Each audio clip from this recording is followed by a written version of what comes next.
Barbara Lee is here. She is the representative from California's 9th Congressional District. A Democrat, Lee is known to be a progressive voice in Congress. Some of the issues she has focused on are economic inequality, poverty, and HIV/AIDS. She's also been a vocal critic of the wars in Iraq and in Afghanistan. Her memoir is now out in paperback. It is called Renegade for Peace and Justice, a memoir of political and personal courage. I am pleased to have her here on this program for the first time. Welcome.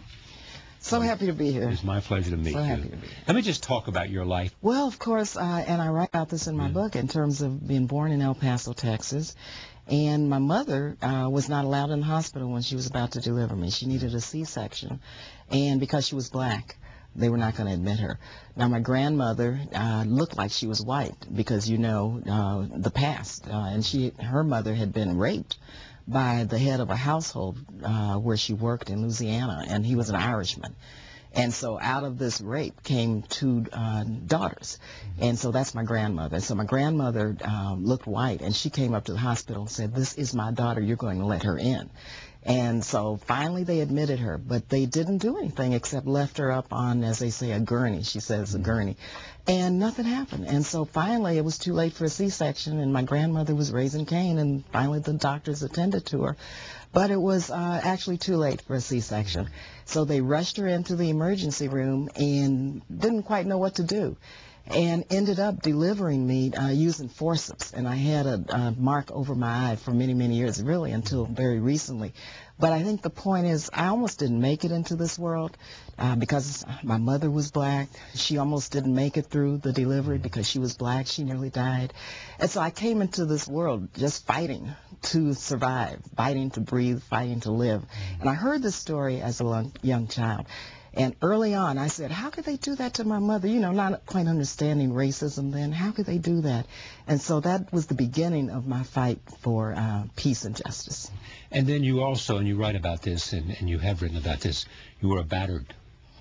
Yeah, you know, like so many women, I ended up in a situation with a man, and I was a victim of domestic violence, and it was horrible, you know, and then I began to understand what battered women syndrome is, and it's so devastating, and it's devastating both to the batterer and the battered. And when I was in the California legislature, I actually worked, and I talked about this, and this book was really hard to write, Charlie, because I talked about and wrote about all of the legislation that I wrote that related to abuse and battered women syndrome, as well as I carried the California Violence Against Women Act. So when I was writing this book, you know, they wanted to know, well, what led to that, and I thought this was the right thing to do, but I had to write about my experience. I guess it was about 2 years as being a victim of domestic violence. It was horrible.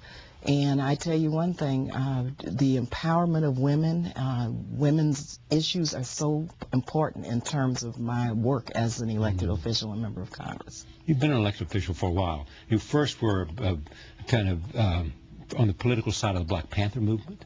Yeah, I was a community worker. When I was a student at Mills College in the early 70s, I was a Black Student Union president. And I consciously did not want to get involved in politics because I didn't think that the two-party system was relevant. I was a young mother on public assistance, single mother. But there were many organizations in the community, and I worked with many of them. One was the Black Panther Party.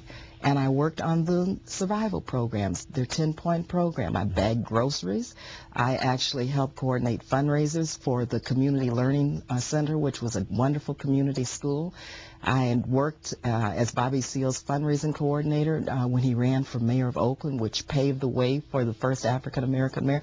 So I was really into community work and voter registration, the whole 9 yards. And actually, that was during the time when I met Shirley Chisholm, the first African-American She was a mentor. woman. She was a mentor, but it was during that period when I met her. You went to Capitol Hill as an intern for Ron Dellums? Yeah, I was an intern between undergraduate school at Mills College, between my first year of graduate school at the University of California, Berkeley, and the second year. And then went back and ran for the state legislature? Well, I went back and actually finished grad school, started a community mental health center, raised enough money to be able to hire staff. Then I came back to work from Ron from 1975 until about 86.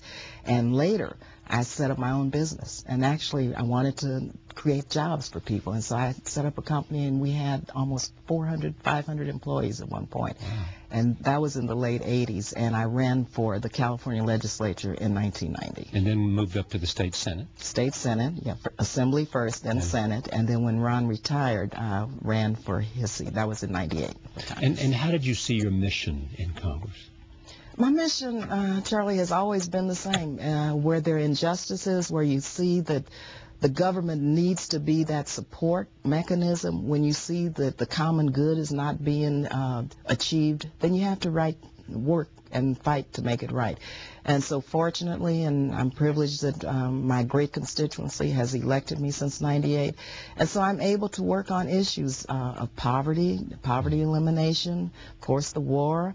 I'm working on many educational issues. I'm on the Appropriations Committee, and much of what I do is about funding priorities, you know. If you go to the House, you want to be on the Appropriations Committee. Well, I don't know. No more earmarks, no more federally directed funding, unfortunately, because I have to just say, you know, when Congress directs funding, this is very controversial, but when we are able to identify projects in our districts, nonprofits, that are creating jobs and providing services, that's a big deal. And these nonprofits can leverage millions of dollars. And so to have that cut out, I'm very disappointed. And so that's part of the work of an appropriator. But of course, we have to also establish our funding priorities of our government. A budget is a moral document. We decide what we're going to fund and how we're going to fund it. You've been part of both the leadership of the Black Caucus and also leadership of the Progressive Caucus. How would you define yourself politically? I am a progressive. I am, you know, when I registered to vote in the early 70s, I wasn't quite sure if I wanted to be a Democrat or not. So I'm a progressive Democrat, and I believe my job is to make our Democratic Party more democratic, because certainly I've seen over the years that, you know, our work for inclusion, our fight for justice, you know, needs a lot of work and a lot of help within our party. And so I think our party has moved. I mean, we elected a great first African-American president, President Obama, who's doing a phenomenal job. And so I think that people like myself have moved the party in the correct direction so that could happen. So I'm a progressive Democrat. You think he's done a phenomenal job, but you're unhappy with some of the things he's done. You're unhappy with the Bush tax cut extension? Yeah, I did not support that. I did not think that was the correct way to move forward. Charlie, we have a deficit now that was created by these huge tax cuts for the wealthy and by two wars that should not have been fought. We did not need to give more tax cuts to the wealthy. We did not need to extend this estate tax the way we did. And so I think that's just going to dig us deeper into the hole. And I believe there were 90 to 100 Democrats who believed the same way and could not support that. The president also has mentioned perhaps reducing the corporate tax. Are you in favor of that? We should do that. We should do that because there's got to be some sense of fairness in our tax system. When you look at corporations and the type of loopholes that there are, and when you look at the fact that they get these tax loopholes and credits and deductions to go offshore, they take jobs away from American workers and go offshore, and yet they get credit for that? Oh, come on. That's not the way you So you would in favor of reducing it from 35 down to, say, 25? 25 or lower. Even lower. But reduce the deductions that they're now getting. Yeah, absolutely. We should, especially going offshore. Any company that sites offshore, that lays off American workers and then that benefits from it by going offshore, I don't think they should get any type of tax deductions, quite frankly. What do you think of the Deficit Commission and their recommendations from co-chairman Bowles and Simpson? Well, I did some of the recommendations, may make sense, but I agreed with a member of that commission, Congresswoman Jan Schakowsky. She came up with, I think, a very good alternative.